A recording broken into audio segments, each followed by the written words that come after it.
Niggas smoke weed all day long. Niggas are doing drugs, alcohol, parties, Netflix. Like, everything is a distraction. Be limitless. Be free. Think while it's still legal. Focus. You gotta have that confidence, right? You gotta be like, yo, I'm fucking better than everybody. I will fucking smash everybody. Have a crippling insecurity, a fear of not being good at all, of being shit. And that fear drives.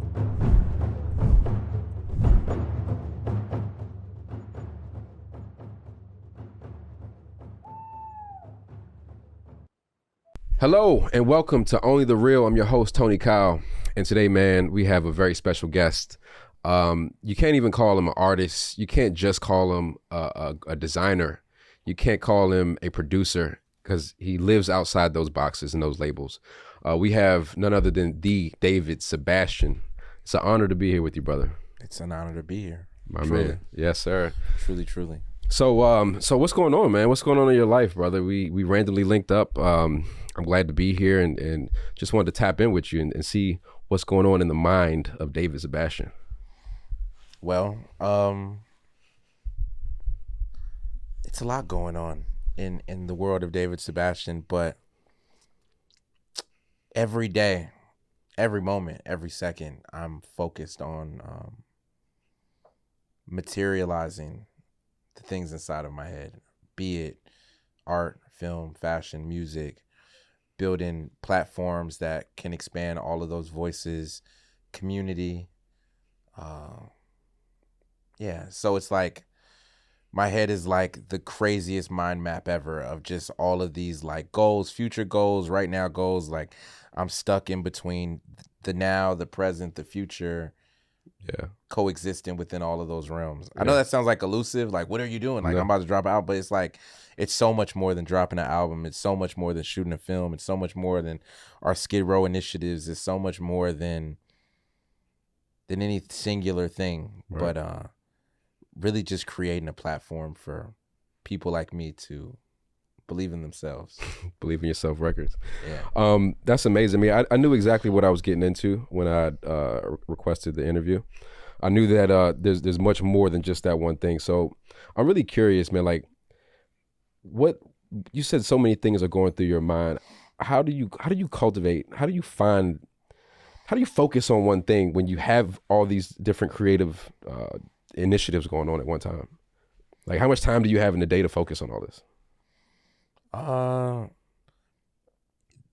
only challenge I've ever had was like being human, you know, in the sense that we can only do so much. Mm-hmm. Like you can only push the body and the mind so much.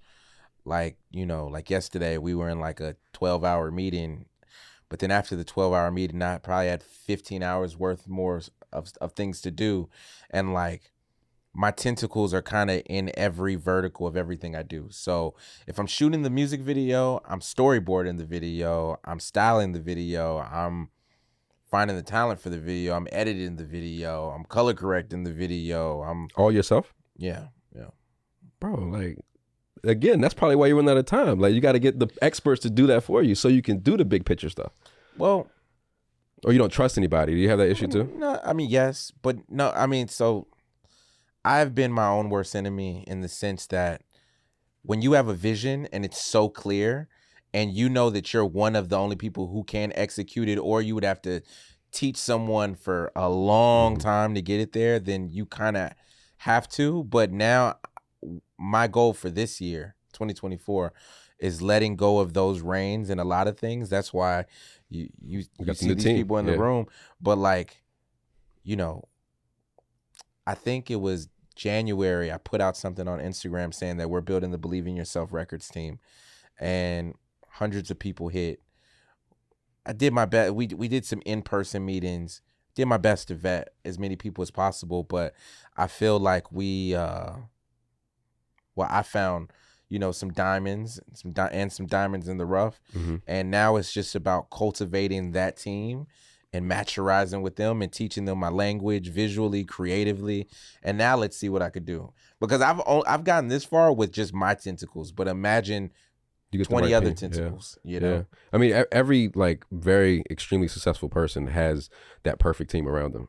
You have to. You have to. And then it goes back to like, how do you trust those people? Because again, I mean, people are snakes out here, especially in your industry. I'm sure you've ran into them. Oh man, we could have a whole this whole entire podcast could be about fucking snakes, you know, to be honest with you. I've had my fair share of that.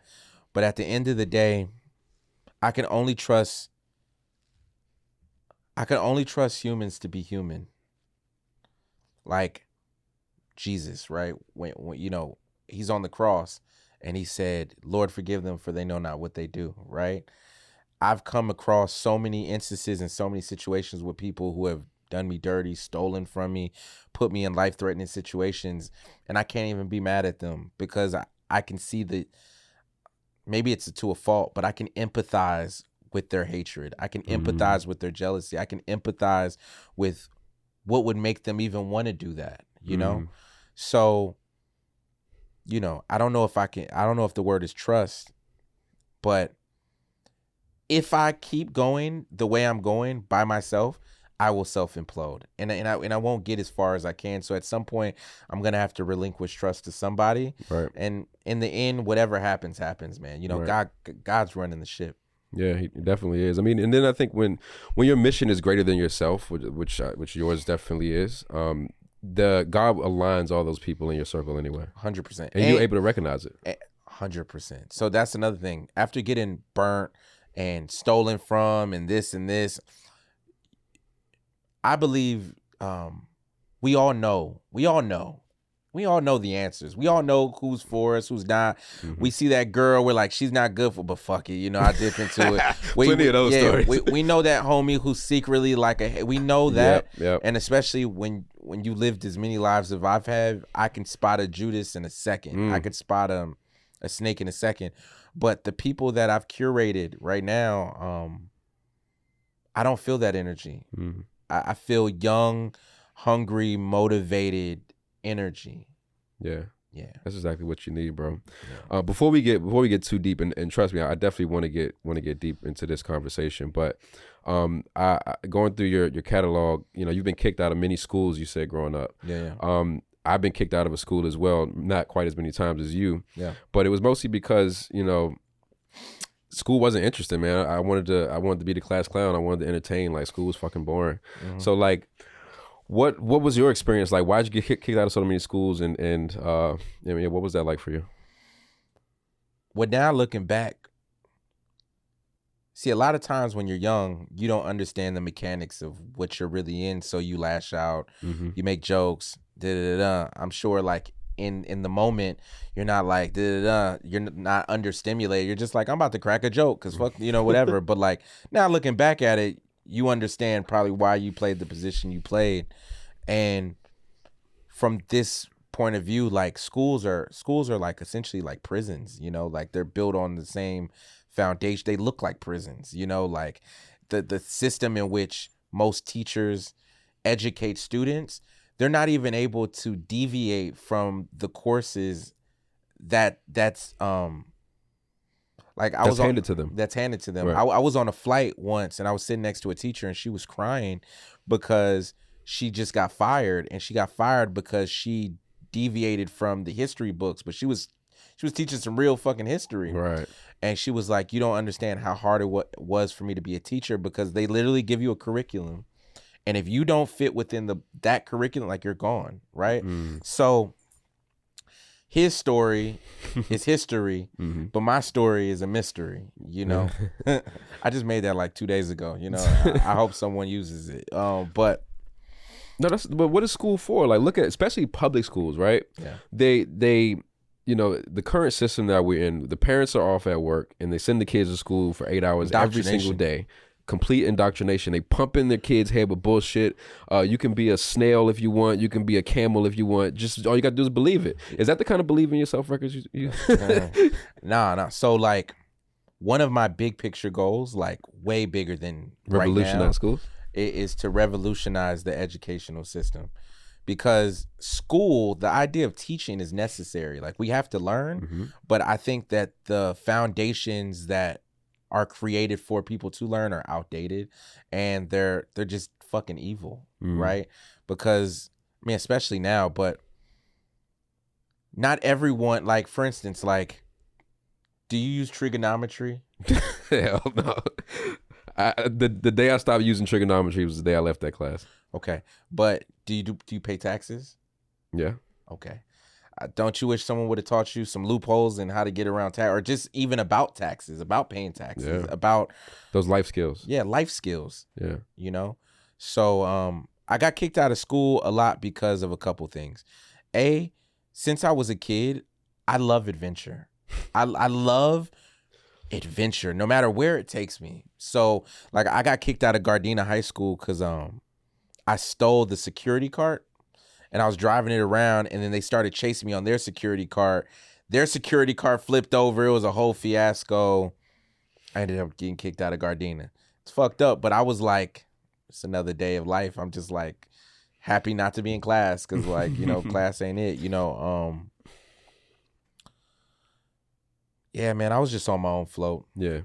Well, I mean, because you got kicked out of so many schools, like, was your mother? I know she's been a big inspiration, a big part of your life. Was she supportive, but not like supportive, like keep getting kicked out, but did she understand you? My mom was in principal's offices every week. And the thing I love my mom so much for is, like, you know, she beat my ass a couple times, you know, when I, like, really was like, but, like, she would, no matter how bad it was, she'd be in that principal office like, you don't know what the fuck you talk about. My son is a genius. Don't put your words, your slurs on my son. She had my back through it all, and I think that gave me the funnel or the ambition to continue to believe in myself. Because a lot of the times we're fucked just due to, like, our upbringing, like our parents. Our parents are the first people to instill whether we should believe in ourselves or not. And she is 100% the reason why. Like, when I told her I was dropping out of school, she said, she pretty much, the sentiment was, well, do what you got to do. Do what you got to do, man. Don't fuck around. Do what you got to do. And I did what I had to do. I dropped out of school. I created a portfolio. I went door to door to door to door on Melrose selling my art. I sold candy in front of Food for Less to be able to get a bus ticket to go to the magic show. I went booth to booth to booth to booth. I met investors. I went homeless. I was like, Mom, I got to leave the house. I got to go. I slept in bathrooms and at the Roosevelt, like, following my dreams, because I'm like, if I'm going to drop out of school, I'm not about to be a bum. Yeah. So I got to do every single thing I can to manifest this. The question that popped up in my head just now when you said you dropped out of school and you were doing that, you were homeless for a while. It's like, when I look at homeless people, you know, and I'm guilty of this, like, sometimes you have that immediate judgment. How did you repel, I guess, how your friends or family or people who walked by you on the street, like, or like, did you look? I was fly as fuck. I was fly as shit. Okay. Yeah, I didn't look homeless. Right. Never looked homeless, even with $1 in my pocket. Yeah. Okay. Because, you know, fake it till you make it. The appearance of wealth will generate wealth. Yeah. You look poor, you'll stay poor, because in this world, people don't want to help the helpless. So even when I was stand in the bathroom at the Roosevelt Hotel or, you know, behind a bush or whatever, I would have a backpack with some fly shit that I, like, either stole from Goodwill or some adventure store, or, you know, I got a little design check, so I'm about to invest in, like, these new, like, I always, there's, like, historic, and I'm pretty sure, like, one day, like, when the documentary comes out, there'll be some, like, names that will talk on it, and they'll be like, man, I used to see David at, like, all the biggest parties, Hove parties, this party, and nobody know who this nigga is. He'd be like 17 years old in a fur coat, full on, like, fur coat looking fly shit. And he'll just walk up. Like, I met my old man. He was like, yo, you literally just walked up to my table. I had no idea. I was like, who is this young kid? He was like, I thought you were like the son of a drug dealer or something. He was like, you just walked up and just put your bottle of champagne on my table and just walked away. And I was like, you know, but I was just like. Did you say the mayor? No. Oh, I thought you said it was the mayor. No, my old manager. Oh, manager. Okay, gotcha. Yeah. But so I've never been of my circumstance. Yeah. That's pretty amazing, bro. And I've spoken to a lot of people doing this podcast, man. So I'm grateful for this platform. But one of the common things that I hear from very successful people are the sacrifices that they had to make. Like, I'm sure there was a point where you were at a crossroads. Yeah. You could stay in your mom's house and you could, it wouldn't work out as well, or you can do this. Yeah. And you took the harder route. I mean, I've sacrificed, like my entire adult life has been sacrificed. I've sacrificed friends. I've sacrificed relationships, love, sacrificed time that I could spend with my mom. My mom's older, she just turned 72 or something like that. Wow. I should spend more time with her. But time when I'm spending with her, I'm out grinding. I've lost love, relationships, love of my life, because she's like, you doing like nothing comes in front of the mission for me. I don't know why the creator created me, but I don't think it was for comfort. I think he put me here to deliver a message and to get as many people inspired and do all that. Like, I don't need that. Right. That's really amazing for you to say that, because I mean, part of the reason why I wanted to have this interview was... Hold on, can I just expound on that one more second? Just to anyone who's watching this. A lot of people have dreams, right? A lot of people have aspirations. A lot of people have goals. But a lot of people are so comfortable. They're comfortable, with mediocrity, but they're also comfortable with creating systems that allow them to be comfortable. They're like, well, I really want to do this, but I need a 9-to-5 because I need to survive. Okay, why do you need a 9-to-5? If I don't have a 9-to-5, how am I going to survive, right? So you get that 9-to-5 that you hate, right? And you spend all of your time at this 9-to-5, and then you get a paycheck. And then you get an apartment with that paycheck. So now you're comfortable in that apartment. You don't want to lose that apartment. So you keep the job to keep the apartment, and then you develop a lifestyle around your job and this apartment, and now you have a lifestyle created by this fake ceiling of comfortability. And in order to truly be successful, you have to bet on yourself. You have to believe in yourself. That's why I named it Believe in Yourself Records, because anytime I truly believed in myself and I like cut the rope, I jumped out the window, I'm a flop. It always works out. It's always worked out. But anytime I subscribe to the matrix and I use fear as my navigational force, it always ends up something else. So I'm not just telling people like quit your jobs, quit this, because in order to do that, you have to have a certain mental fortitude to you have to know. Right. Yeah, you got to fully believe. You got to see it. You got to see it. You got to know, and you got to be willing to fail. I never forget. I was sleeping in a Pontiac with my ex-girlfriend in 2 cars, 2 dogs, Beyonce and Chipotle. I had 2 dogs named Beyonce and Chipotle. And we were homeless because something didn't pan out right. And I was going from the studio session to the car, to the studio, to the car. A lot of people won't live like that. Never. But 2 years from now, 3 years from now, all this shit really pans out the way I know it's gonna pan out, and the net worth is 700-800 million. It's all worth it, right? Yeah, 100%.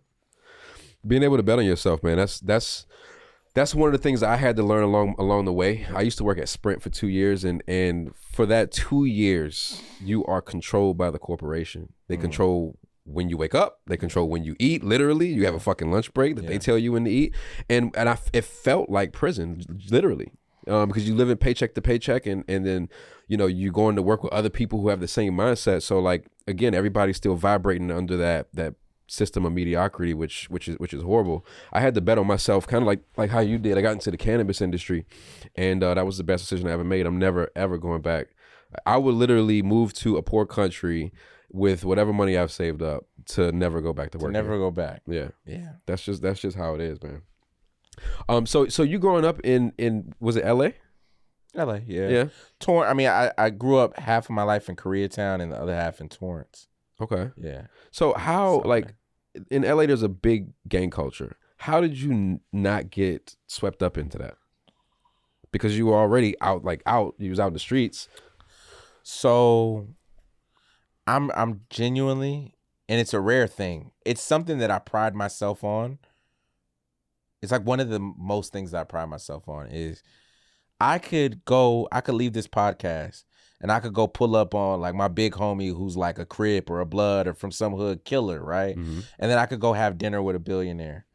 And then I could go to Skid Row on my way home and stop by and talk to Miss Sweeney, who's the homeless woman on the corner. And then I can articulate I can relate to anyone. Right.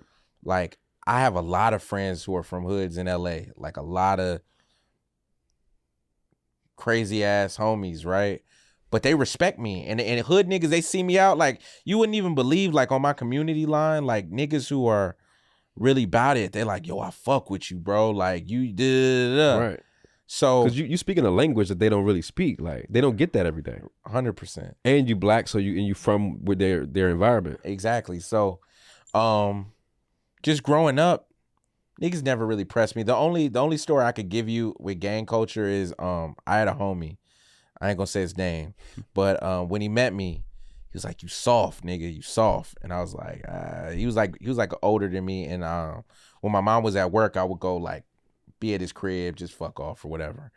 And he was like, "Yo, come with me to the hood," right? I was like, and I'm a nerd at this point. Like, I'm a nerd, you know? So we go to his hood and we in this parking lot and I'm just like chilling, not expecting nothing. His homies pull up, "What's up, what's up?" And I was like, "Yo, this the nigga." I was like, "What?" He was like, "Yo, get that nigga." And they beat the shit out of me. Like, they just beat my ass. And this is a guy you was chilling with? It's my homie. And I was like, so after, I was fucked up. And he was like, "Get yourself back up." Right? And this is like some hood politics shit, because he didn't even look at it as some fucked up shit. He looked at it as like, you a man now, you know? Like, how fucking stupid is that? But, you know.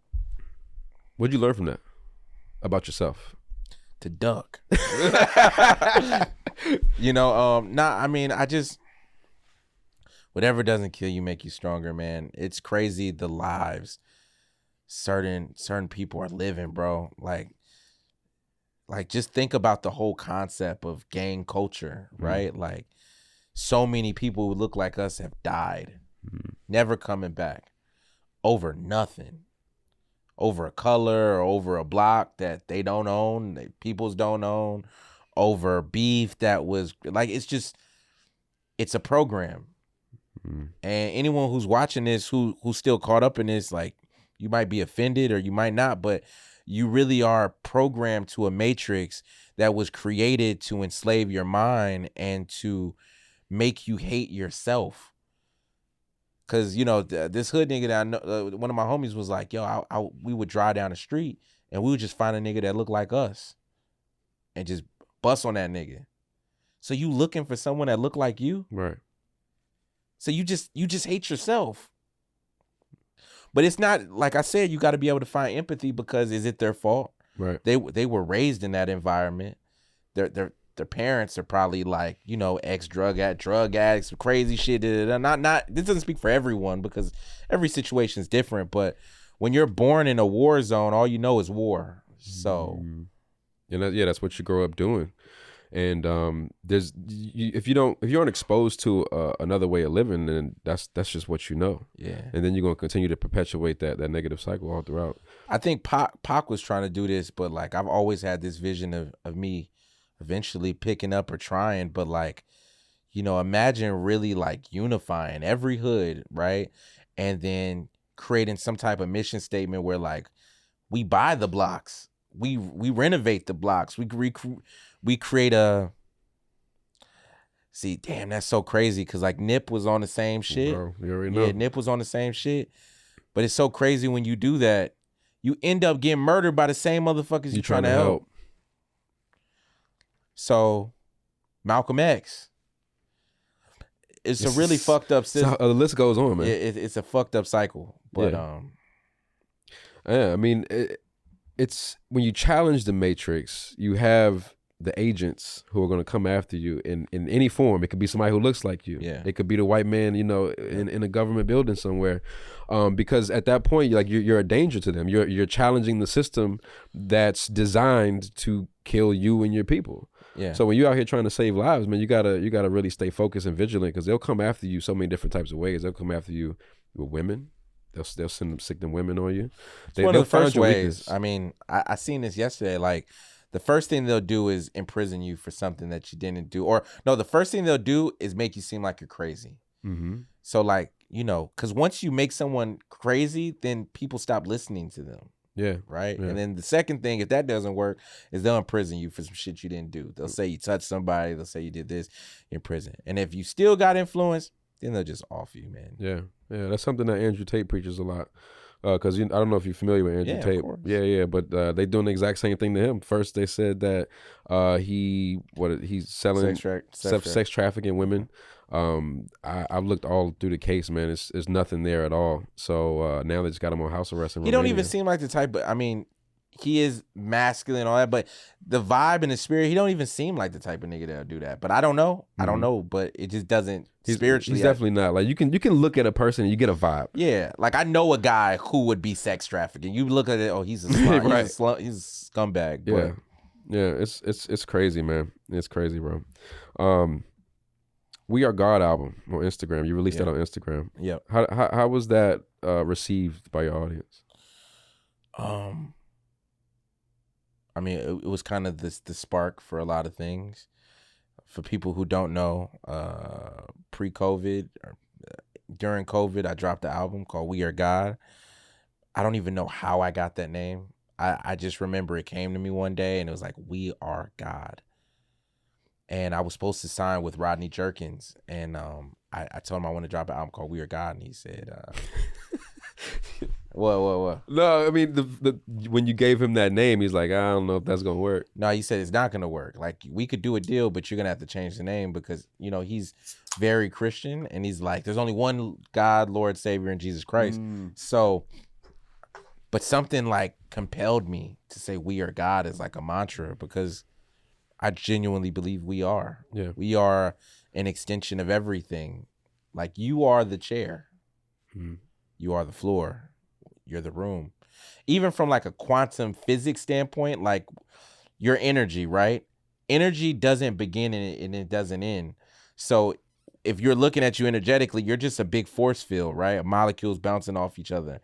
And so is the chair. So if you don't stop and you don't start, and neither does the chair and neither does the floor, you're technically one with everything. And if you look around this room, I created this mantra, this audiobook, this way of being called Imagination Time. Like, can you look around this room and tell me one thing that wasn't created by someone's imagination? Every single thing in here. You have God, the creator of the natural world, and then you have man that creates everything within the natural world. Right. Yeah. So, We Are God. We Are God. Good album. Amazing album. Amazing album. Came from came from pure creativity. I'll never forget it. I was living in a 1-bedroom at the Orsini. COVID hit. Best time of my life. Everyone locked down. I'm so happy. I'm like, this is gonna sound like hella nerdy, but like I have like these swords that I used to collect, and I would go out at nighttime, like, cause no one was in the streets, and I would just like pretend like I was a ninja, bro. I would like ride my bike. I would just do the funnest shit. But I remember, everyone's in the house, which means everyone's on their phone, which means this is the perfect time to drop some shit. Wait, you came up with that idea by yourself? Yeah. Yeah. That's amazing. Like you had the ability to see exactly what was happening in real time. Yeah. I mean, I think that's just being aware. Any visionary or any person who creates something is able to have foresight, right? Like right now, Apple headphones, right? That's just the beginning. Mm-hmm. Can you use your imagination and see what's going to happen 4 years from now? Like, damn. What do you see? I was about to say something and it's a $2 quadrillion idea. It's like nigga who created the railroad idea, so I'm not going to say it. But if you look into the future with what's now, you can predict it. Like, it's so easy. You can predict the systems that are going to happen. So you just have to be hyper aware of where the world is, right? So it's COVID. Everyone's at home. Everyone's on their phone. Everyone is feeling some type of way. Fear, this. Okay, What can I give them? What medicine can I give them? Okay, We Are God. How am I going to shoot these music videos? Half of the music videos I shot for We Are God, I fucking hooked my iPhone up to a bird scooter, wrapped it in tape, and shot it on a sheet that was like, I was getting so innovative in my crib. And then I sold it. I didn't put it on Apple, Spotify, not because I didn't want to, because I didn't know how to. Normally, I've always had other people to do it for me. So I was like, fuck, you know what? Let's sell it. And first $7 came in, second $7, and someone sent 20, and someone sent 50, then this and this. And then it was just going. I'm like, yo, this is crazy. Yeah. So you actually like pretty much mastered like how to use Instagram in like the right way. Like it was like an NFT Yeah. before NFTs, for real, because it came with like a whole 7-step process. It came with instructions on how to listen to it. It came with utilities, like you get a shirt or this, and you just sent the money to my phone, and I sent it to my phone. My phone was blowing up for months. Yeah. That's insane, man. Yeah. One of the reasons why I admire your music is because it's so inspirational, man. Every time I go to the gym, I literally turn on the light, and like that's my jam, bro. That's my jam. I be in that joint like people be looking at me crazy, bro. I be going in and I love music that speaks to the soul. The music that has it inspires growth. Right. Well,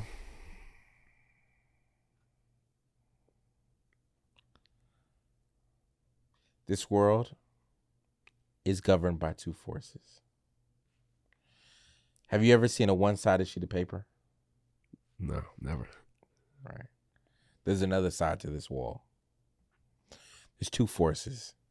There's light and there's dark. Now, unfortunately, this thing we call music, growing up, my mom would say, the devil he was over the music in heaven and he got kicked out and, he came down here on some shit, Mm-hmm. As if there's a choir in heaven, and the devil's like, man, fuck this shit, came down here, whatever. But the thing is music is, to me, the most powerful force we have on this planet because it deals with frequency, it deals with vibration, and it can control your being. It can inspire you to live. It can make you want to die. It can inspire. So it makes sense that the other side, right, would use it as a force to manipulate us into being bound and programmed and manipulated. I don't even get vexed by it anymore. Like you say Doja Cat. Like I knew Doja Cat before Doja Cat was Doja Cat. Like she used to be my homie, rest in peace, his girlfriend. And man, maybe that should tell you something. He was with her and then he passed. Rest in peace. I mean, he was going kind of hard, he was but he was one of the best people, I met her and she was nothing like that, and then now it's like super devil, super this. Some people have to do what they have to do to get where they want to be. Some people, they're playing some. I'm more focused on the light, right? If we focus on the people who are in that situation, it's just kind of feeding and perpetuating it more. I'm more focused on like, how do we create a system to bring as many light workers? Because the light will always win. Mm-hmm. The light will always overshine the dark. So my goal is just, how do I be the biggest light I can be? Right. They've tried to compromise me. I'm not even going to get into that, but you can't compromise. The uncompromisable. Yeah. That's G. I mean, that was my next question was like, have you ever been like approached in that way? Because I mean, once they see that you have this type of influence, man, they're gonna try to use it to their benefit. I have, but maybe not to the fullest extent of what might be. But the devil's real. Yeah. Actually, the devil isn't real. The devil is a part of our vain imagination. There's only one. There's light. There's God, right?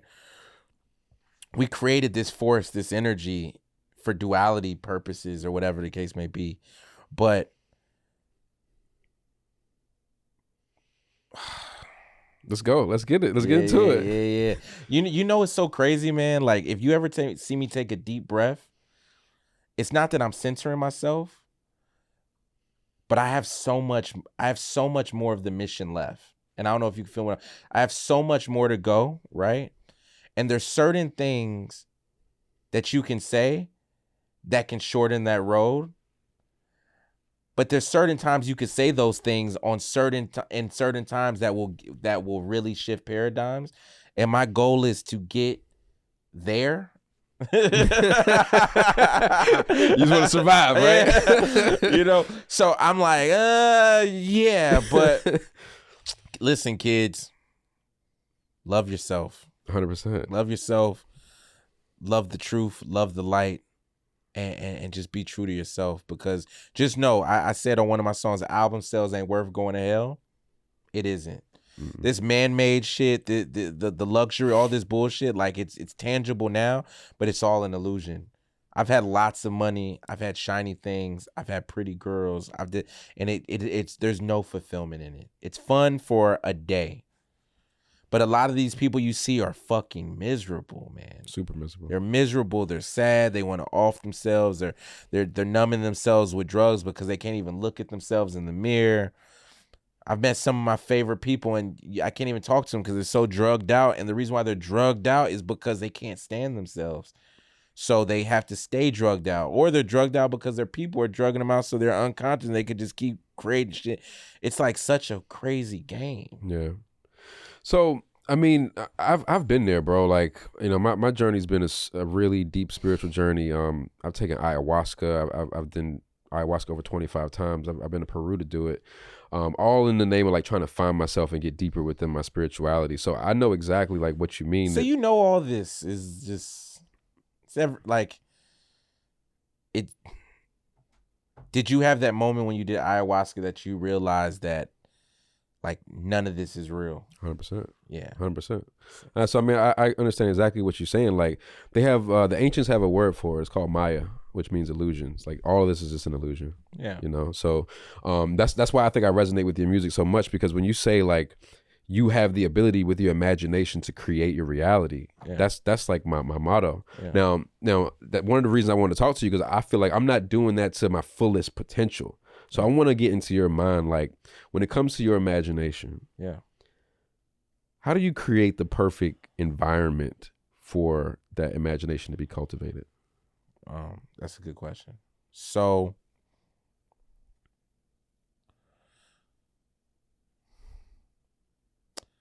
there's a me 5 weeks from now. There's a me 5 months from now. There's a me 5 years from now, right? And then there's me in the next universe and the infinite parallel universes that are doing this one. There's a rich me, a poor me, a white me, a Spanish, like, you know, there's an infinite amounts of me's everywhere. And they're all happening simultaneously right now. There's a me that is in this podcast. There's a me that is still held up in traffic in the podcast. There's a me that never even met you. All happening, right? And we're able to tap into those different selves, like that movie, right? Everywhere, everything, all at once. But we got to use our imagination.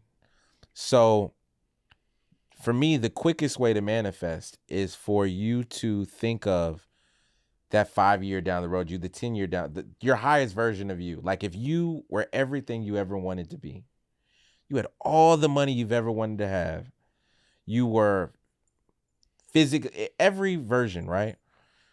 To get as clear of a picture of who that person is. What do they smell like? What do they smell like? What are they wearing? How do they move? How do they talk? How do they walk? Right?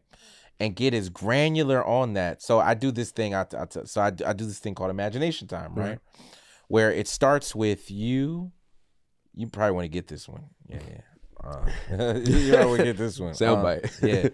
But I do this thing called imagination time, where you close your eyes and you visualize yourself in a tunnel.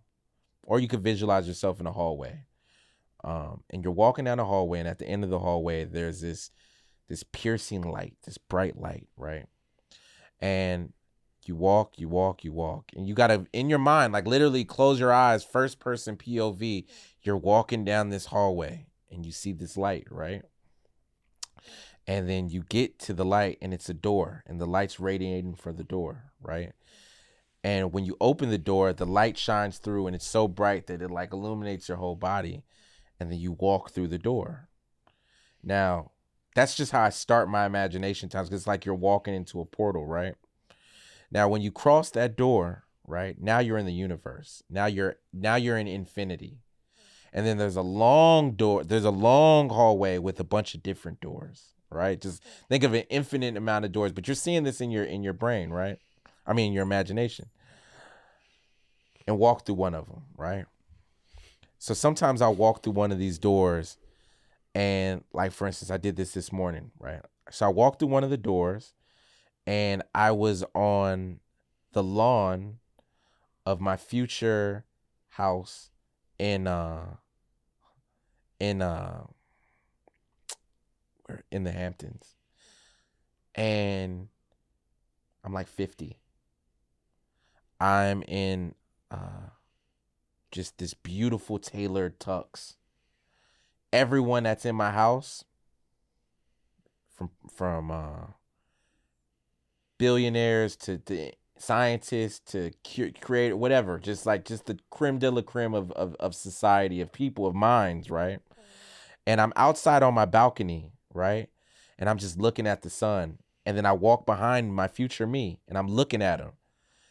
And I walk up to him and he's like startled. He's like, what the fuck? And I'm seeing this in my brain. Right. He's like, what? And I'm like, man, I need some advice. And he's like, oh, you're still there, huh? And I'm like, yeah. What the hell did you do to get here? Like, ask him anything. You could talk to yourself.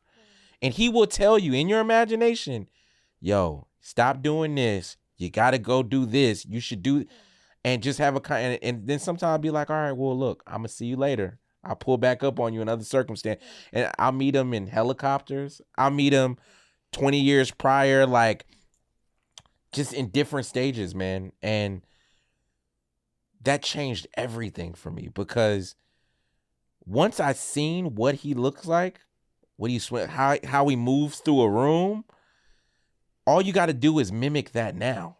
Mm. And then once you align to that frequency, then everything you want would just start coming a lot faster. The thing is, like Nikola Tesla said, you understand the universe thinking frequency, vibration, energy, right? Right. So if all of this isn't real and it's just a frequency and a vibration, the only thing you have to align to is that frequency to attract those things. So, yeah. And then sometimes reality will pull you down, right, and bring you to reality like, nah, nigga, you ain't that. You got to pay this bill over here. You got to do this. Like Neville Goddard says, focus. The longer you can focus on your intention and live in this delusional state, the faster you'll manifest. So the longer you can stay in billionaire you state, no matter what happens, you walk around, you feel every conversation you have. Mm-hmm. Yeah. That's fucking powerful, bro. That was amazing, amazing story.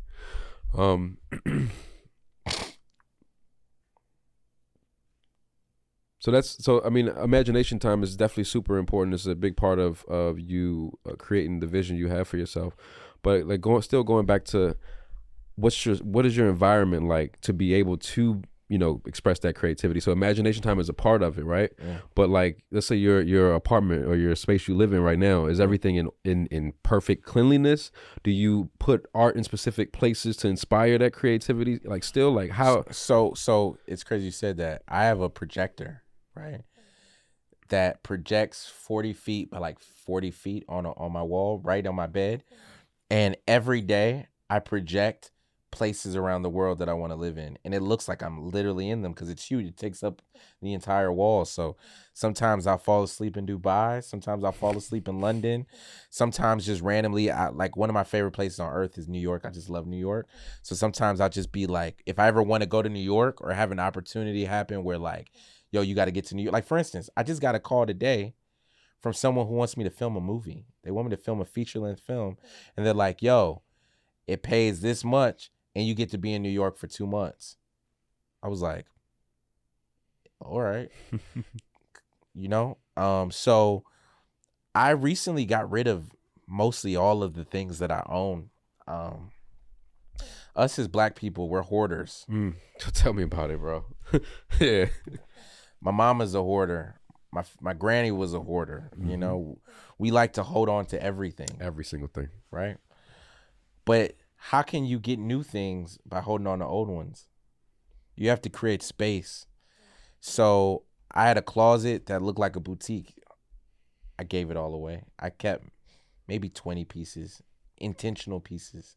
And then when I'm done wearing that, like after this, I'm probably just going to give this away because I don't need. But then it'll make room for something else, So my crib is like a really blank canvas. And I think moving forward, no matter where life takes me, I love like minimal. I'm a minimalist at heart, like the crib I was in, I had a penthouse before this, and it was just all concrete, white Eames couches, and just concrete. And that's it. Mm-hmm. I can't really, you would think like an artist like me would just be surrounded by like paintings and shit, but like I can't think like that, being surrounded by like too much stuff. That's kind of how I feel, man. Like right now, I'm staying at my grandparents' house because they got elderly in age, and I had to come and take care of them. But like my space, that's amazing. That's yeah. It's been a fucking hard one, bro. Trust me, but I'm blessed to be able to do it. But in my space right now, as it is, it's just so cluttered, and I feel stunted. Like for the past 2 years, I've just been envisioning myself somewhere else in the world, like Dubai, Qatar. I'm actually about to go to Qatar next week for a month, just because I feel like I can't think in that space. I can't grow in that space. So the fact that you just say what you said lets me know that I need to get rid of like 90% of shit and just you need to get rid of everything that you absolutely don't need. I mean, that you need, like what you need. Mm-hmm. You need your laptop, you need your this, you need this, and you need like a week's worth of clothes that you could funnel out or whatever, but like everything else you just don't need. Right. You don't need it. So all these things hold karmic weight. They hold weight. They hold space in your hard drive. But also you being in the space that you're in, this whatever room you're in, whatever space you're in, just because you're in it doesn't mean you're of it, right? So you could be in that room and be in Dubai. Mm. Yeah, I mean, I try to close my eyes, but then whenever I open it back up, I'm like, oh shit, I'm back here again. See, but that's what it's about, being obedient to the faithful servant, as they quote in the Bible. You have to be obedient to your imagination, and you can't let the illusion, the Maya, control what you see. So open your eyes, and although you see this physical material stuff, still be in your thoughts. And the longer you hold that, right. 100%. I'm with you, man. Let's talk about morning routines. So it's like you wake up in the morning. I'm happy you're asking me this, because I always wish people on Power, just like, I always wish they would ask someone about their morning routine, because that's like the most important thing. When you operate at such a high level, you want to know how that person starts that, the thing that they do. So hold on. I get you something. So I have something in my notes called my morning ritual. I am successful, big picture. Okay, dear universe, man. I have so many love letters that I write to myself. So many alarms that go off. I have alarms that go off like every 2 hours that just send me positive affirmation. I literally set alarms every 2 hours to say positive things, but so when the second I open my eyes, I recite, universe, I am open and ready for you to start conspiring in my favor to make my dreams come true, and I request for a clear sign in my reality. I am open, I am ready, thank you, right? And then I have something called my carving routine, where it's working out. So my trainer, I leave my door open because I oversleep if I don't. And this morning he came 5:30, come, and I just got a trainer, right? My guy Josh, shout out to Josh, man, amazing. But before trainer, I have a brick, a cinder block, right? I have a fucking big brick, And outside of my door, I have a flight of like 100 stairs, 50, 75 stairs. And I carry that cinder block up those stairs for 30 minutes. Okay. I do 500 jumping jacks. I work out pretty much. That's my carving, and I got carving from, like, if you know anything about like Michelangelo and him carving David, the Vatican, commissioned him to carve David, and they gave him this piece of marble that was ugly. No one wanted to touch it. It was like no one would fuck with this piece of marble, and Michelangelo carved and he created David out of it. So after that, shower, tea, and I'm playing like healing frequencies, high vibrational music, right? Self-care facial routine. I put ice on my face. I ice my face. And then morning pages. So every day I write 3 pages. The artist way.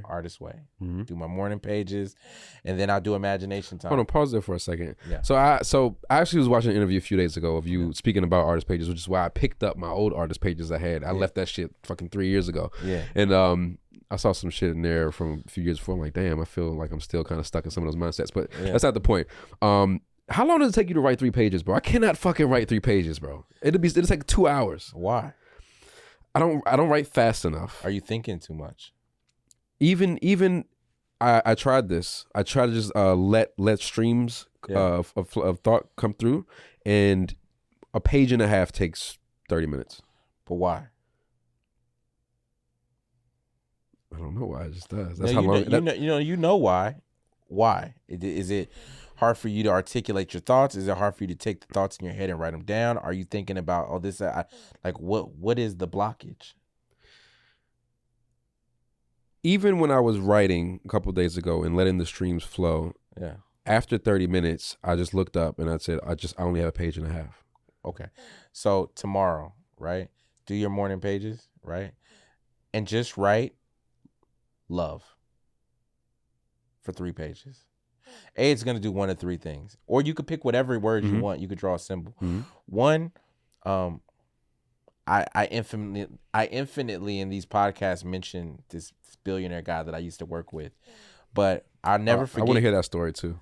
I've said it so many times. I give you a little I give you a little bit of it, but I remember we flew to Argentina, and I was in all white. And I was sitting on this mountain. This crib was like on this mountain. And he told me I had an ADHD, right? And he was like, the only way to cure this is to get a calligraphy pen. He got me a calligraphy set. And I drew the symbol for God for like 15 hours, nonstop. I was like, for real? Like on some wax on, wax off shit? Yeah. For when real? you kind of get lost in that whole process. Yeah. And 15 hours, couldn't do anything. Like 15 straight hours? Straight hours. Like you got to go to the bathroom, you come back and you do it, and like.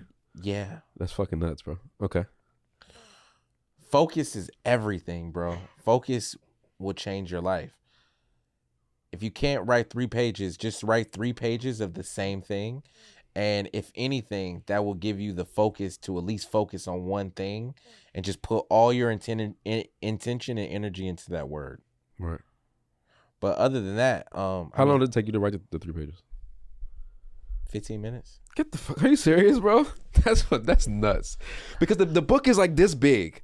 So I was gonna say, are you writing on a pyramid, my nigga? No, that's what it seemed like. Yeah. The book is this big. I don't know if you have the big version. Yeah. It's like this wide and this tall. So it's like, I don't know, bro. It's just so I'll tell you something I do. Like I play tricks with myself every day because you can write about anything, right? Mm-hmm.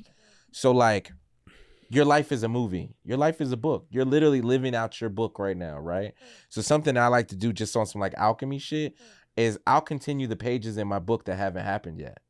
And I'll write from the perspective of, yo, so I got that call today and that call was amazing. Yo, I'm about to go to blah, blah, blah, blah, blah. Yo, I got a pack. But then, and now I'm in here. And then I will fabricate an entire story that doesn't even exist yet. Mm. And that shit a lot of times that shit just be happening, man. Yeah. That's an amazing process. Write yourself into the future, man. Yeah, that's what I'm gonna do. That's what I'm gonna do. Because I mean, it's powerful. You're writing the script for your future, so you can kind of It's almost like an imagination time in a sense. It's just 100%. written. John Mayer has this song, "Take Your Life, Jot It Down." Even Kanye on Donda, my favorite song on there is called fuck, I forgot the name of it, but he pretty much just says, "Take your life, jot it in black and white. It'll come and it'll come to life. Maybe it'll come to life. Just write it. The pen is your magic wand. Spelling is a spell. Spell, yeah. I mean, it really is a spell. Most people are casting negative spells. Right. So if you cast a positive spell and write things into your life, bro, I go to like the infinite when it comes to manifesting. Like I got whole boards of me drawing myself in beautiful situations. Hold on. I'm gonna show you something. This is amazing, man. This is amazing to get to see the mind of a creative, man, because so many people are living life and they can't even begin to imagine the possibilities and the infinite universes that are available to you. Okay. Even so many books. I mean, you mentioned Neville Goddard. I've read The Power of Awareness as well. Just look at this real quick. Yeah.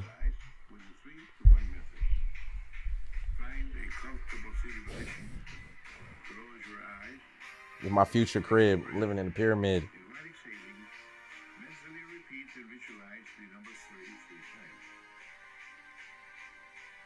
The numbers are programming my subconscious.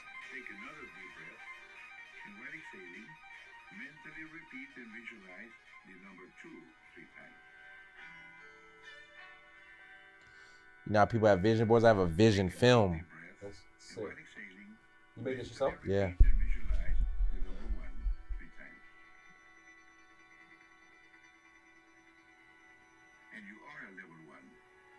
I'll show you like 10 more seconds. Yeah, it's fine. And this is from your album too, this music. Yeah.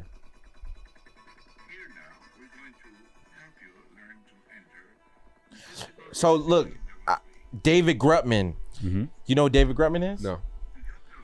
He just flashed on here. He was sitting on a yacht. 4 days after I made this, I met David Grutman. So David Grutman. Did you show him that video? I told him about it. I'm gonna tell you how I met him. Yeah. So David Grutman started what's the most poppin' nightclub in Miami? The Blue It's at the Fontainebleau. Yeah. Live. Yeah. He started Live. But he owns like 10 restaurants in Miami. He is like the godfather of like, he just opened up Live in Las Vegas. He's like that guy. He started as a janitor, boots up, like he's just that guy. But he has a beautiful wife, beautiful fucking wife, beautiful kids. And I just really love the way he thinks and his mindset. So I put him on my vision board, right? So 4 days later after I made this vision board, I'm at my crib downtown. Some say, go to the Beverly Hills Hotel. I don't know why I'm going to the Beverly Hills Hotel. He said, man, get dressed, get fly, just go to the Beverly Hills Hotel. Fuck it. Came to you as a voice. Just come to me as a voice. Go to Beverly Hills Hotel. That's how God talks, whispers. Mm-hmm. I went to the Beverly Hills Hotel, right? I'm sitting there. And I told my partner Sarah to pull up on me. So she's sitting there with me too. We ordered some drinks. I look over to my left. It's David Grutman. He's having a conversation. So I call the waiter over. I said, yo, waiter, I'm paying for their meal. Just put it on me. And I didn't even really have that much money at that point, to be honest with you. I didn't know what they was eating. It was a big bill. Pay for it.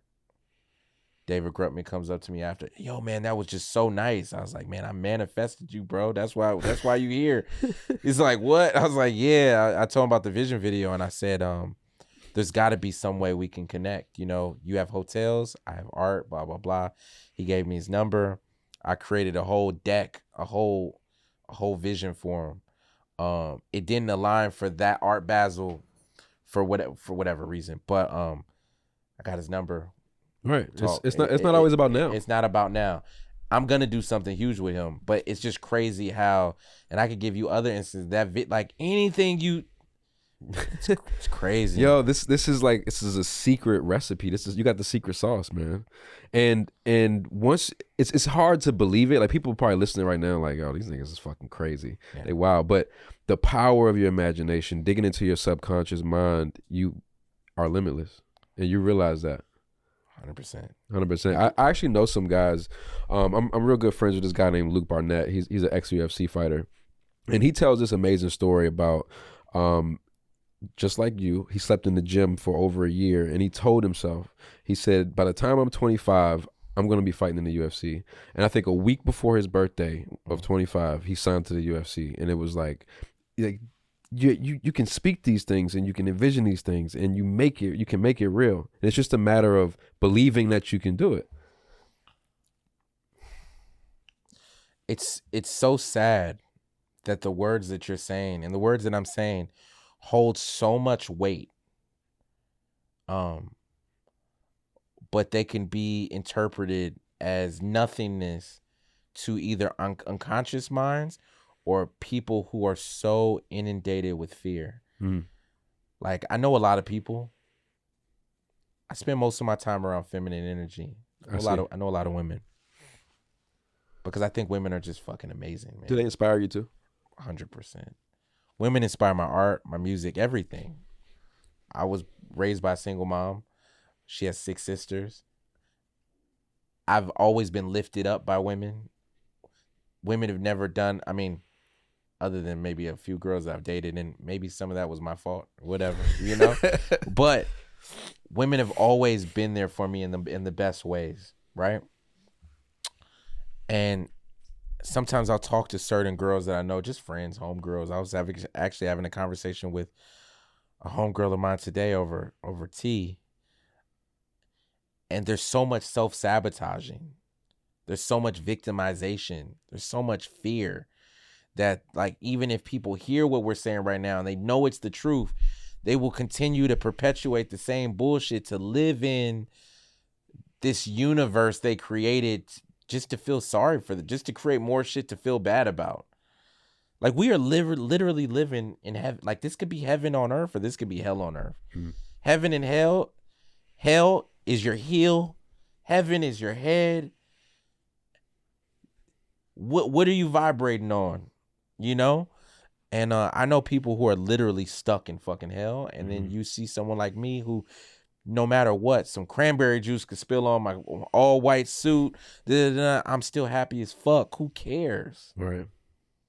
So that's one of my goals, is through art, through film, through all these mediums, to show people that, like, you can have heaven now. Heaven's here. Yeah. I mean, even on my very long spiritual journey, you know, the one thing that I realized is that I'm my own worst enemy in all scenarios. You've heard my song "On Worst Enemy," right? Maybe, probably. It's on We Are God. Okay, yeah, I've heard it. I probably went over it's it. me versus me. I need to get out of my way. Exactly. Stop being afraid of things that'll never change. Need to stop sabotaging. Need to start compromising. Need to stop compromising. Need to stop judging each other. Stop judging each other. See what we have in common. Need to let go of the hatred that I have towards my father. Need to forgive him for all the shit he did to my mama. Need to stop eating meat. Need to drink more water. Need to stop saying I'm gonna do that shit tomorrow. Need to sleep more and eat less. Need to stop being depressed. Let me get this shit off my chest like a V-neck. Need to stop being so negative and argumentative. I apologize. I know sometimes I get so sensitive. Need to stop compensating by buying the most expensive shit. Stop thinking with my dick and doing all this nigga shit before I do some, you know what I mean? Like, it's just real shit, bro. Yeah. That's amazing, man. I really been sabotaging myself a lot of different ways, and then, like, look at what's out here. It's so many different distractions. Niggas smoke weed all day long. Niggas are doing drugs, alcohol, parties, Netflix. Like, everything is a distraction. So going back to, like, what you said before, like, that focus. When you have that mission, like, then everything else just becomes, like, meaningless at that point. Like, I'm fasting right now, right? And we were working at my crib, and I told you I have this huge projector, right, that projects these beautiful scenic things.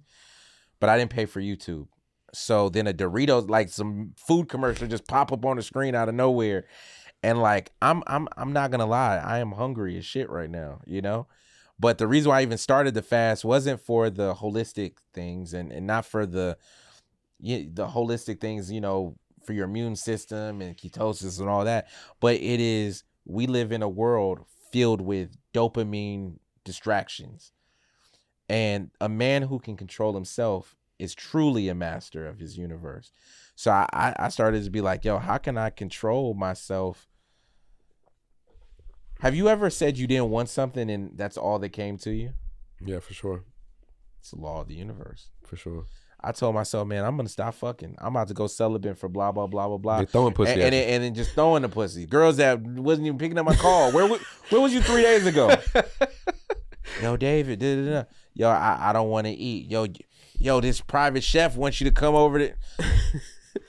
But those are the tests, though, right? Those are the tests. Those are the tests you have to go through in order to build that character. To build that muscle. The muscle of your So mind. it's always you versus you, and all these distractions are illusion because we live in the land of illusion. So really, the more you can just build that muscle to be non-affected by that shit, the more you could just tap into that God flow. Yeah. And how long have you been fasting so far? I am on my 3rd day. Okay. And But I did like 3 days last week. I'm supposed to be I'm going 7 days this week. Water only? Yeah, just water. Okay. Now, is there a noticeable difference in how you think when you're fasting? Sometimes the shift, like the switch hits where you go into full Superman mode and you're just hyper aware. But it's normally like it can happen like after the first 2 or 3 days. So I'm in my 3rd day. So like I'm just like, I had to stop our meeting yesterday because it was like so much and like I just felt depleted. Like, you know what I mean? Like my body's essentially eating itself, right? Right. So, yeah. That's dope, man.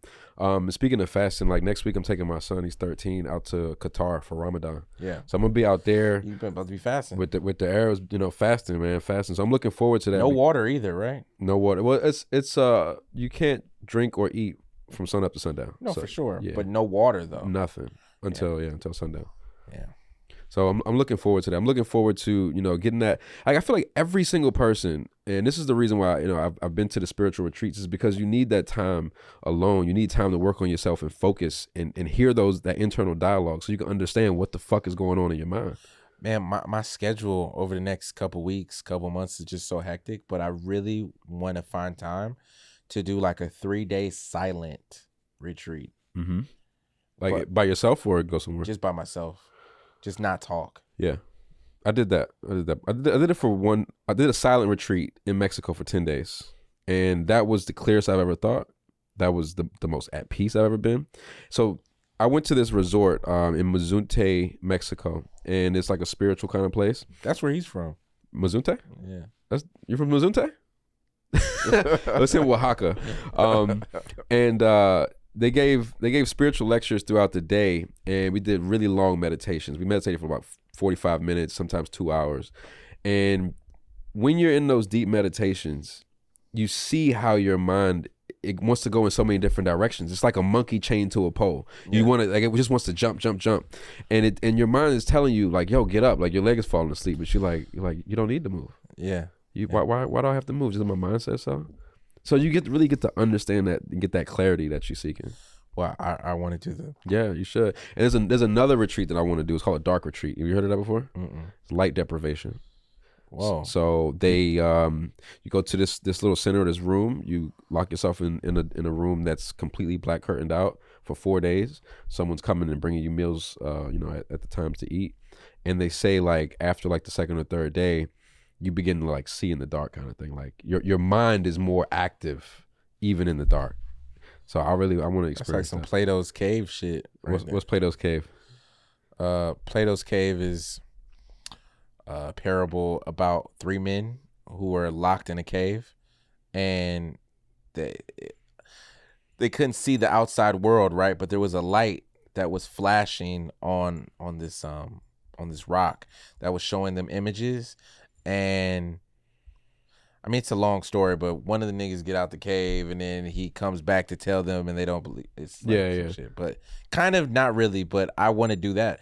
Maybe I'll do a silent, dark, fast deprivation. Yeah. come out that piece a whole new being. Mm-hmm. Like, what does that even look like? That's I don't crazy. know. Only you would do some wild shit like that though. You combine all the and do ayahuasca while you're in there too. Oh nah. Oh no. Then it's like, yeah. Speaking of ayahuasca, man, I call myself like a psychedelic astronaut, bro. So like, what's your experience with psychedelics? love them. Yeah. What's your favorites? Acid shrooms. Yeah. Yeah. Does that? I mean, obviously, it probably inspires creativity in so many different ways. Nah, you know what's crazy? I've never created on acid, never created on mushrooms, never made a painting, never made a song. I just had like these epiphanies, man, these moments, these life moments. Like, I think that's when I realized I was God. The first time I took shrooms, I was like, I took an exorbitant amount of shrooms, and I had the most magical fucking night ever. Like, magical. I met this girl. Her name was Daddy. Daddy? Yeah, her name was Daddy. She was a girl named Daddy. She had Daddy on her chain. And I told her I was about to take these shrooms, and she was like, I'm going to be your guide. And I was like, sure, right? And this was downtown. She was working at LA Cafe. So she was like, I get off in a couple hours, and I'll find you. And I'm like, what do you mean you'll find me? She's like, I'll find you. I was like, all right. So I walked like a couple blocks down the street. This was during Christmas time. They had this huge Christmas tree, like they do it at the Staples Center, right? So I went to go lay under the Christmas tree because I'm like, you know. Matter of fact, let's rewind the story. I started the trip in a car with these 4 girls that were talking loud as fuck. And I said, pull over. They was like, what? I said, pull the fuck over. I got to get out the car. And they're like, what? I literally just opened up the door and just got out the car. They weren't on shrooms, right? They weren't on shrooms. Exactly why, yeah. Exactly, right? And you know, when you on shrooms, you're super sensitive to energy, to everything. And they was just talking about some bullshit. I was like, I got right. It's like, yo, fuck out of this. So then I walked and I met that girl, and then I went underneath this tree and I laid under the tree, and I'm just like in this portal. And then I hear something ruffled, and it's Daddy. It's the girl. This ain't, I'm not hallucinating. Mm-hmm. She found me. I was like, what the fuck? She's like, I'm off. Now, she did Uber Eats, Uber delivery or for them. So she had all the passcodes to all the places downtown, all the, like, you know, penthouses and you know, whatever. So she took me to Johnny Depp's crib at the Eastern. Took me to all these places. Took me to underground gym. And I'm just like, she's just like literally like taking me through these doors. And I'm like, yo, I'm just like having so much fun. Like, she was your guide on that journey. Yo, yeah. She said that though. Yeah, she said that, right? But this is where it gets really crazy. So after a night worth of adventure, we end up on 7th and Spring in this building, 777 Spring. On the 7th floor. We didn't pick this shit out. This is just, these epiphanies just happened out of just on the 7th floor on a fire escape. And I sit down on the fire escape. Like, she was like, let's just go in this building. So we go in the building. I didn't even know it was 7-7 at the time. I'm just like, all right, cool, we're in this building. 7 floors up, fire escape. Sun's coming up, right? She puts my headphones on my ears, right? And she says, okay, my time is done. She says, I'll see you again. I'm like, all right. She leaves. I never forget this shit, man. I cried. I cried. I was so high. Fucking Puff Daddy's song, come on, right? Yeah. Comes on, and I can't even move. I'm like, and then a fucking plane flies over the building, right? Like you could touch the shit, right? And I got so happy, like so filled, that I'd like danced down every flight of fucking stairs. Like, I'm literally dancing down every flight of stairs. And then I get to the first floor and I see a painting. And I see my last name on the painting, McClotsky. I said, what the fuck? And it was a picture of a mine. It was a picture of a guy's head and the mine, but the mine was like mechanic screws. Right. I said, how is my name on this? Come to find out, my father, who passed away, who was a fine artist, his paintings was in that building. Holy shit. So that was the first mind blown. I said, what the fuck? So then I walk outside the building and I seen I have 777 tatted on me. I was born on the 7th at 7:01 a.m. Like 7 is my number. I'm like, oh shit, it's 777. I said, what day is it? It was the 7th. No way. It gets crazier. It was the 7th. No, it is not 7 o'clock right now. Look at my time. It was 7 o'clock. This is the thing that broke the matrix. So now I'm like, what is life? What the fuck is this? I walk across the street. I'll never forget. I seen this homeless man limping on one leg. Filthy, like a filthy homeless man. Filthy as fuck. I grab him. I hug this nigga. I just hug. I'm walking across the street now. I'm like, I said, what's your name? It's not 7. No His name was fucking 7, bro.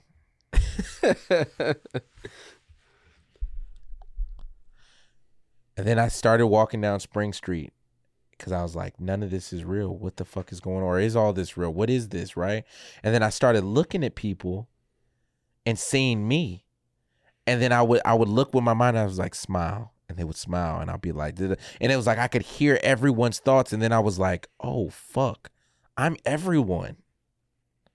And that was like a God moment for me, man. Super God moment.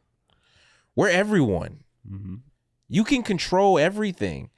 Once I learned how to like weaponize this thought, I talk about this on other shows. Like I went to Coachella once and I was trying to see Beyonce and I used that power I put my head on this little Mexican woman who was working the VIP entrance at Coachella. I put my head on her head. It was hundreds of people trying to get into the VIP thing. I walked right up to her. I said, come here. I literally put my hand behind her. She let you do that? She let me do it.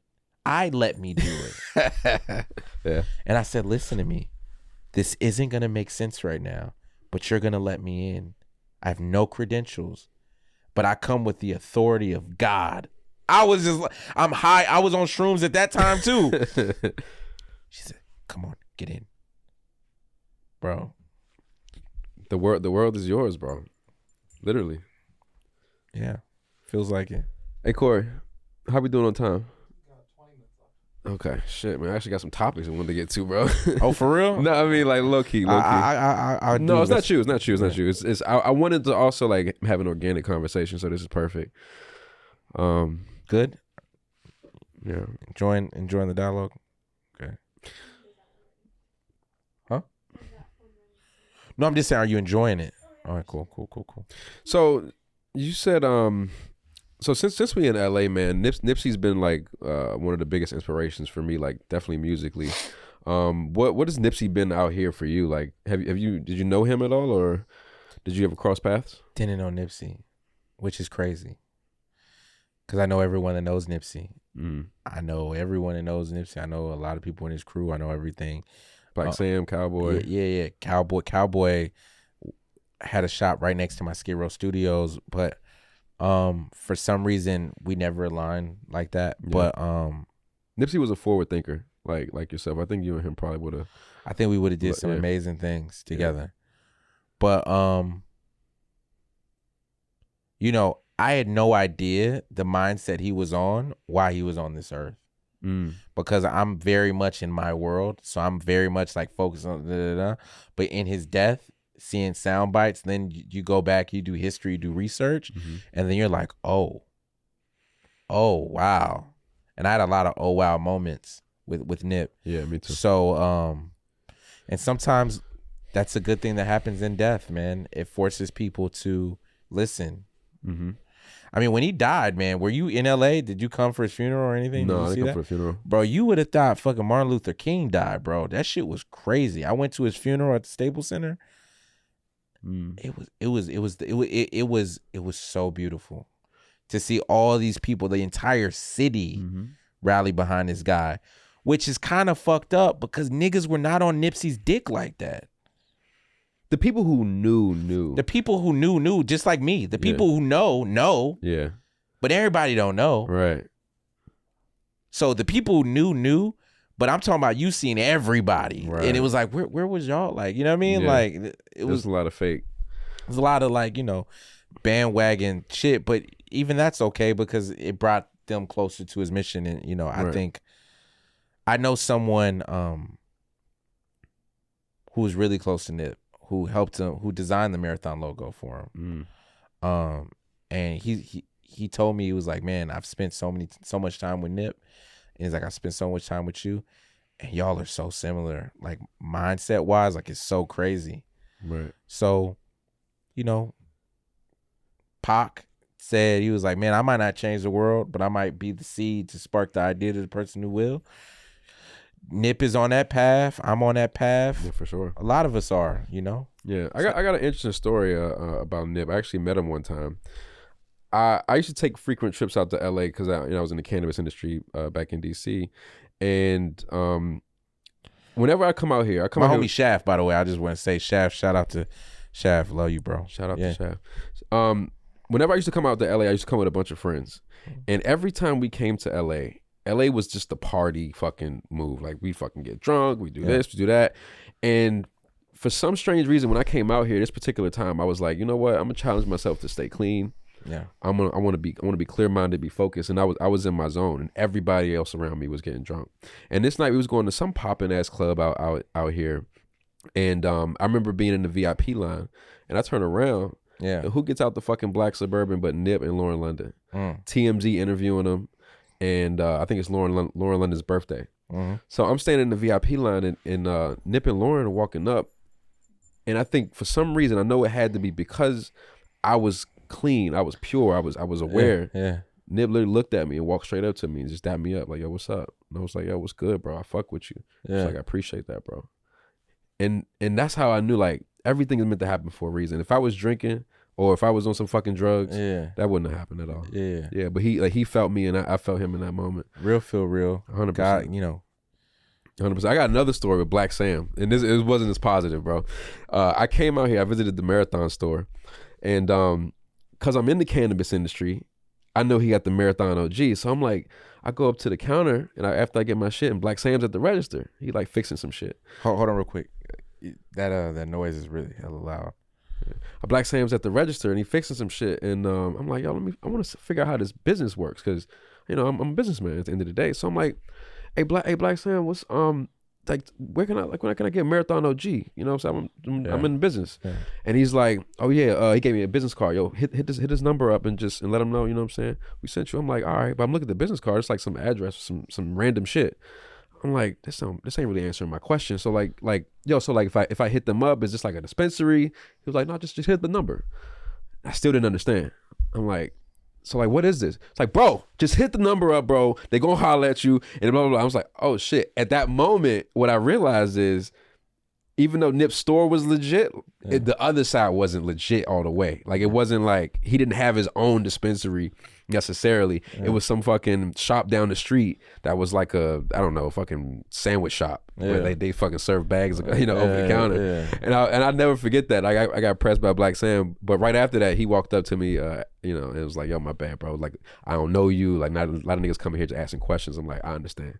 At that moment, I understand. So I was fortunate enough to be able to meet both of them brothers, man, and I really applauded what they were doing with their whole mission. Yeah, it was an amazing story. But that's dope, man. So definitely the last question, bro. Yo, what's going on with Diddy, man? Have you been to a Diddy party before? I have. Okay. Been to a couple of them. When I was 16, I snuck into a Diddy party. Get the fuck out of here. How was that? Is it as wild as everybody's saying that it is? No. I mean, hear me out. So when I was 16, fresh out of school, I wanted to go to Diddy's infamous all-white party. I don't know how I got the address, but I got the address. This is gonna sound crazy as shit. I stuffed an all-white tuxedo. So obviously you had a Diddy party. I ain't had that much money, right? So I got a white suit from the alley, and I got some gold safety pins. I got like 200-300 gold safety pins, and I put gold safety pins lining the pants and the whole shit. And I put that real fashion shit. Yeah, some real fashion shit. And I put it in a backpack. And I hopped over 4 or 5 yards in Bel Air. to get into this nigga's party. Filthy. Like by the time I got in there, I was filthy. Had to go in the bathroom where all the waiters and the staff was, and I came out in my fucking suit. And I remember seeing Ashton Kutcher, seeing Paris Hilton, seeing all these motherfuckers. And they looking at me like, who is this? Because I'm a kid, bro. I didn't feel like a kid. Yeah. But I'm a kid. And I'm the only nigga wearing gold. Because the all white part, like if you're wearing black shoelaces, if you're wearing anything that ain't white, you can't even get in. I was the only person in there in white and gold. Dripped out. White and gold Alpina glasses that I got from Jazzy Faye. And I just remember it being, I didn't see no like some crazy homosexual shit. I didn't see I didn't see anything crazy like that. It just looked so big. It just looked so expanded. It was it was so every celebrity you can name, the best foods. It was just like at the height of Diddy. It was at the height of the Diddy party. So it was that. Now, did I stay around till 2, 3, 4 a.m.? No, I didn't do that. Yeah. I remember someone gave me an edible, and that was my first time with a fucking edible, bro. Oh, that's the worst. And then I ended up meeting some girls at the party who was in a limo, and they're like, "Yo, come in the limo with us." And then the edible kicked in, and I'm spinning around the fucking mountain going down. I thought I was gonna die, bro. But I was at Diddy's house for a Super Bowl party, couple things, and I ain't never seen none of that shit, man. To be honest with you, someone who is suing Diddy right now is a fuckhead named Little Rod, who is actually responsible for taking down my Sister album. He was a producer I met, who I viewed him as a friend. We had a handshake on a number, and then I got my deal, and he wanted to be greedy, and he had his lawyer hit Warner Records 10xing the price that we agreed on and saying, if you don't pay me some unfathomable amount of money, I'm going to take his album down. And he took my album down, and Sister still isn't out there. But he just had accusations this week that Diddy touched him and made him do some crazy shit. So it sounds like he's a fuckboy anyway. No, he's I don't, like, if this was someone else saying that Diddy did it, maybe. Yeah. This nigga is a fuck boy. So like he is probably like, yo, this is my way to make some money right now. Like I don't trust that nigga at all. Yeah. But I mean, but even other people like are just, I don't know. It seems like now that, you know, the dam has broke, people coming from all left and right with stories now. I mean, listen, I can't speak on it because I don't want to be insensitive to people who might have endured that trauma. But it's like the second you become an open portal, like there's money. It's like a gold rush. Yeah. It's like, yo, go get to Los Angeles. The gold is there. Then you got all the families like, we moving to Los Angeles looking for gold. Diddy's a gold rush right now, you know? Exactly. Yo, Diddy touched my leg fucking 4 years ago and I need $40 million. Yo, I don't know. I've met Diddy a couple times. Each time I've ever met him, he's been respectful. He's been nice. He's always like, yo, you got it. You tight, nigga. He's never, I never got that vibe, man. It's crazy. I mean, there's so much evidence and photos and shit now that niggas is talking about. But me as a man to man, like, it's like me meeting you right now. I don't get no crazy. Like, if something was to come out fucking 3 weeks from now that you was like, you roofied 1,000 girls and you was having crazy, I'd be like, man, I didn't get that from that nigga. Like, I just don't get that. But yeah. What's that saying that you live long enough to see yourself to turn a villain? Like, it said you live long enough to see a hero. Well, I actually flipped it. I said you either live long enough to see your help become or you die a villain or something like that. But I said like you live long enough to see yourself become a weirdo, because heroes mostly are often turned into weirdos. Michael Jackson, all these people. I mean, the agenda is to, like, as a black man, bro, you could work your whole life. You could put every aspiration, every dream you have into everything. And then you could get to a point on the mountaintop. You could be, oh, look, they got Prince in the elevator. Oh, shit, I don't know if I was. They gonna get you, nigga. It's fucked up. It's like, oh, we got you. Facts. So, man. Another one of those heroes, I'm sure, who's maybe inspired you. You had a chance to work with Kanye West, right? Mm-hmm. I'm the first thing that popped in my mind when I saw that you two were, I guess working together or had worked together was like, what's that conversation like between two ultra creatives? What was your experience with him? Man, we just talked in this alien language. We just blinked at each other for fucking hours, man. And then, yeah, that's all we be doing. Yeah. Just blinking. Nah. I'm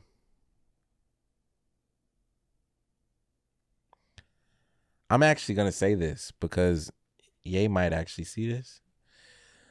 But my interactions with Kanye have been very, very strange. Because as you see me, I'm an open book, right? And certain spirits and certain people who are open books, you just connect to them automatically. It's like Wi-Fi. Like I connect to your Wi-Fi.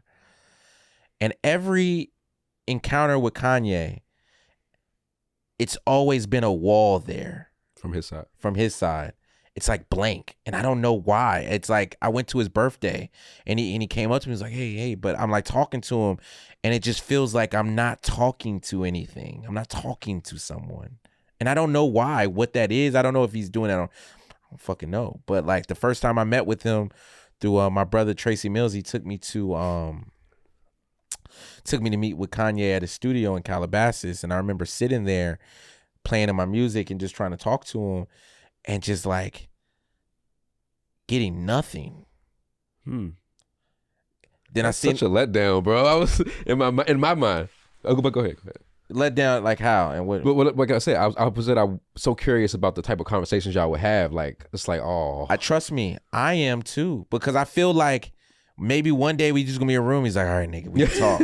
Right. That's what I feel. I feel like one day he's be like, yo, this is why, or something. I don't know, because it doesn't make sense to me. I went to his release party for Kids See Ghosts. Had a conversation, just blank. And I see him on and it's like this and it's this, but it's like every time for me it's just like blank. Do you think it could be like he sees a lot of himself in you and it's kind of like he maybe threatened by you in a sense? I don't know. I don't know. You ever read the 4 Agreements? Yeah. Never take anything personal. Yeah. So I don't know. I don't know what he's dealing with. I don't know what he was on his mind, but I know that me and him, I'm gonna tell you something that happened 3 days ago, fucking weird as shit. And these synchronicities happen all the time with Kanye and me. Like his number is 7, right? So when I got off my fast last week, I said I want some barbecue. So I went to this spot called Moo's Barbecue. Right? So I go to Moo's Barbecue. I'm eating the Moo's Barbecue. Ain't nobody talking about Moo's Barbecue. Tell me why the very next day Kanye posts Moo's Barbecue in his fucking story. This nigga's never promoted a barbecue joint ever. A random LA downtown barbecue joint. This nigga posts Moo's Barbecue shit. Their shit is going up now. Just random ass shit like that is just so weird.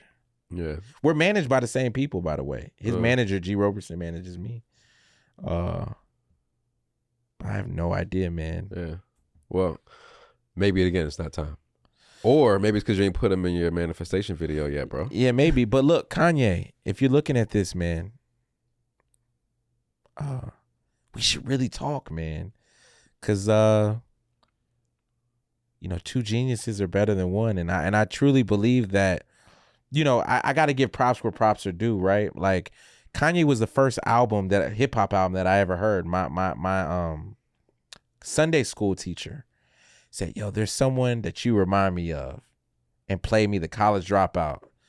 And it blew my mind, because up until then, I've only had pictures of like hood niggas, and but to see it, a nigga in a polo shirt and, drug dealing, like it just was like amazing. And he has been, on the vision board of of the levels we can take it to. Now, a lot of people call him crazy. A lot of people call him this. A lot of people call this. But what genius isn't? Right. And in order to do thoughts that break through the matrix, you're going to be crazy. Because nobody else understands you. Yeah, like that. Like, I know we're wrapping up, but like I heard of the dispute Jay-Z and Kanye got into on Watch the Throne during their tour, because Kanye wanted to spend all the money on the tour on like the production. Jay-Z's a businessman. He's like, nah, right? But I kind of side with Kanye in a sense of, nigga, money ain't gonna matter when you're gone. The things that you do, the impact you make right now is what creates folklore, you know, what creates legacy, which inspires the world. So like, I would spend the majority of my money on tour on making it the illest tour ever, Michael Jackson level tour, even if it cuts into the budget. So what? Right. What am I going to do? Buy another house? Right. Buy another Ferrari? He was already a billionaire when Watch the Throne came out. So it just doesn't, certain things don't matter, but that's my artist mind. And I noticed that the music business isn't really for artists. It's a business. Music business is a business. Creativity doesn't matter anymore, man. And it breaks my heart, because that's what I've spent my entire life curating. But at the end of the day, it's how business savvy are you? How can you finagle through the Right. So And that's it, baby. So, David, man, it's an honor and a pleasure to actually be sitting with you, having this conversation. You definitely. I hope this was sufficient, because I know you came out here, and I hope bro, that this was a sufficient conversation. it's Man. more than sufficient, bro. More than sufficient. I learned so much. This conversation was more for me than for anybody else. I hope everybody gets value from this, but this conversation was for me and for my growth. So I appreciate you, man. You're an inspiration. Just keep doing what you're doing, bro. I know that you are. I couldn't not. You know, Wayne said, I can't be stopped even if you can't stop me even if you stop me. I literally wouldn't be alive if I couldn't create. There's you know, we're all here for a reason, right? And if I couldn't do exactly what I'm doing right now, there would be no reason for me to exist.